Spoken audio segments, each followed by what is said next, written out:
let's start with the overall idea on the conflict itself. Like, if you can give like a couple of minutes, what do you think about the conflict itself, about the Israeli-Palestinian conflict, and then we'll talk about the overall war that was for the past 2 years. Gotcha. Okay, yeah. My the most zoomed out perspective I have is that I think from the beginning of the Israeli-Arab conflict, what would become the Israeli-Palestinian conflict, I'm sympathetic to both sides. I'm sympathetic to the kind of the start of the creation of Israel, the first waves of Jews that came to the Levant in the late 1800s. But I'm also sympathetic towards the people that lived here and their feelings that other people were coming, and then the kind of conflict that would arise as a result of that. Trying to split the land.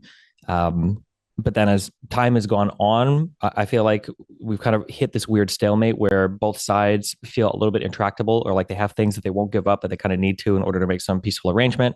And everybody kind of seems like they can kick the can down the road on this and never figure out an actual solution to the problem. And one day it'll magically be solved.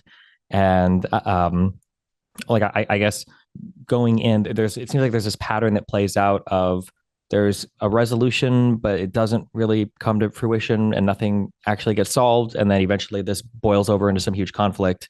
And then I would say that's kind of what happened in the year 2000, with the failure, you could say, of like Oslo 1 and 2, nothing really happened. People started to get, unhappy about it. And then in 2000, you get the Second Intifada. I would say with the Abraham Accords, it felt like another effort to kind of like, we'll figure the Palestinian thing out later. And then eventually, you're like the border riots, and you get like October 7th. And it's like, okay, well, and then, yeah, I feel like that's kind of like, that feels like the pattern that I would say Israel Palestine is kind of trapped in. And it doesn't seem like they're going to break, or you guys are going to break from that anytime soon. It's my perception.